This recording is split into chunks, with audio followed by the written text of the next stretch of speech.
LeBron and the Lakers will head into All-Star break with a win, held the Mavs to just 41 points in the second half behind a monster performance from LeBron James. What stood out to you in this one, BG? Yeah, we talked about it at halftime. He set the tone early, and I thought the way he was playing, too, moving the ball, shooting open shots, obviously being aggressive in transition as he's done all year long. But, I mean, it's pretty crazy for a 41-year-old. I know we mentioned this so much, but for a 41-year-old to set the tone the night before All-Star break, everybody else on the team has no choice but to play hard. And I loved how they came out at the half after sort of squandering a lead down the stretch of the second quarter, and they put it away, took care of business as a veteran team does. Wait, how old is he?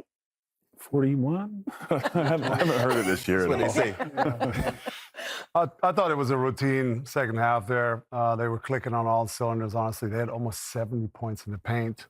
They were getting it done. They were pushing the ball. They were getting in the paint. They were getting layups, easy dunks. Jackson Hayes was a factor in the middle, rolling. I mean, he finished in it. It was almost a plus 26 on the game. So incredible performance all around by the Lakers. Just routine home win, and that's how you want to go on the break. And they finished a great second half there. Got some stops, got out, got in the paint, and made the game look easy. Is Jackson Hayes starting to become a pretty critical piece of the success of this team? Is that something we're seeing? His effort, his energy, the lob threat, the vertical spacing that he gives Luka, that Luka thrives in. Like Jackson Hayes is actually stepping up to start in his role. Absolutely. Yeah. I mean, also you just mentioned those things. Like, that's not a lot to ask from a big, and that's no disrespect to Jackson Hayes. He's doing something that the team is asking him to do, and he's starring in his role, like you just said. So just doing the things that the team needs can elevate you into a position he is today. Are we starting to see some things with the Lakers that make us a bit more believers about what they could do in the postseason? No pressure to say yes. I just want to know what we're... He's itching over there. Now, we ain't going to go there yet. Yeah. We're not going to go there yet. And as encouraged we are by the zone defense, and it forces you to communicate, so that's great habits defensively. Like Blake said, in a 7-game series, I don't know how much zone you can play that's going to actually stop a team from scoring. You throw zone in, you throw teams off the rhythm a little bit, just slow them down a little bit well, I take that back because you guys ran zone on us in the finals and whooped us. So I take that back. You probably could win a series playing zone, because now that I'm thinking, you guys ran zone on us and you beat us in that series. So I take that back. I stand corrected. You probably could win a championship running zone, Blake. We didn't get to chat Luke Kennard too much, but in his 4th game with the Lakers, finished with 9 points and 3 assists, and certainly adds a new element to this offense, Dirk.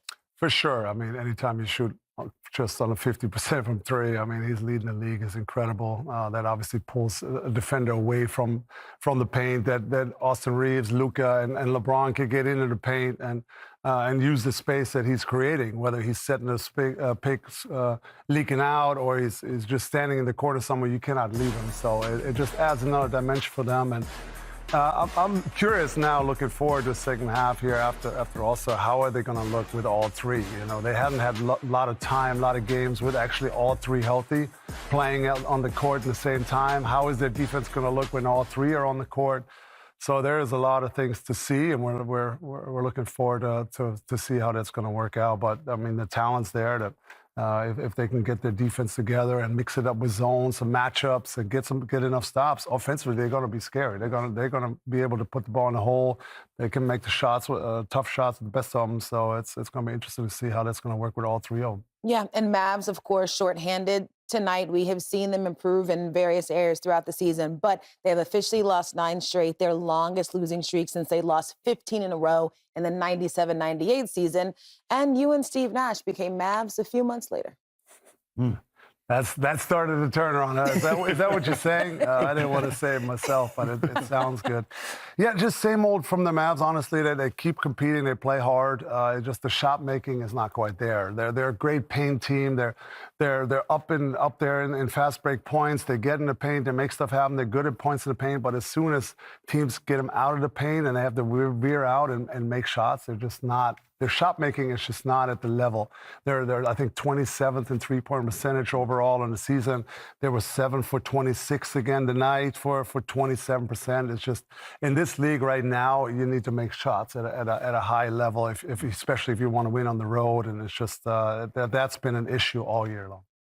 I'm Taylor Rooks with NBA on Prime. Thanks so much for watching. Don't forget to hit that subscribe button to see interviews with your favorite players, experience the most exciting moments from around the league, and see what the NBA on Prime crew is up to all season long. And remember, you can hang out with us live each week during the NBA season, only on Prime. Here with you on SportsCenter. Lakers hosting the Mavericks.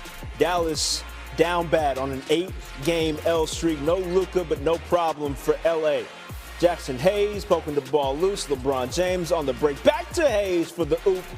Lakers go up too early in the first quarter. A minute later, it's a 7-point game. James in transition. Stop, pop, cash.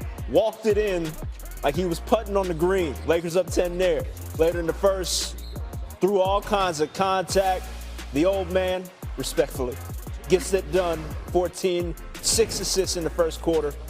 Lakers up 5. Early third, off the spin move, Bron with more magic. Later in the last minute of the third, I should say, James, the no-looker to Jared Vanderbilt for the dunk. 4th straight tilt with 10-plus assists for LeBron, longest streak by a player 40 or older in NBA history. Under 3 minutes left in the game, Tyus Jones is off. James grabs that board. That would actually give him a triple-double, 28, 10, and 12. Lakers go on to win by 20. Now, this was triple-double number 50 for LeBron with the Lakers. He had 64 during his time with the Cavs. That makes him the only player in NBA history to hit 50 of those triple-doubles with multiple franchises.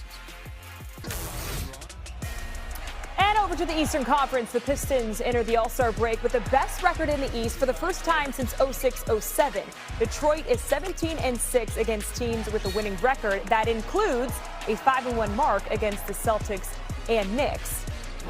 And as for the Celtics, there has been no down year without Jason Tatum. They sit second in the East, the same as they were entering last year's All-Star break. It's been Jaylen Brown who's really picked up the slack as he's 4th in the NBA in scoring, averaging over 29 points per game. And then both the Cavs and Hornets have won 10 of their last 11 entering the break. Cleveland landed James Harden at the deadline. They're 3-0 since his debut. And then Con Knipple and the Hornets are tied for the most wins since the start of the new year. They haven't made the playoffs since 2016. And now we welcome in back to the big fella, Kendrick Perkins.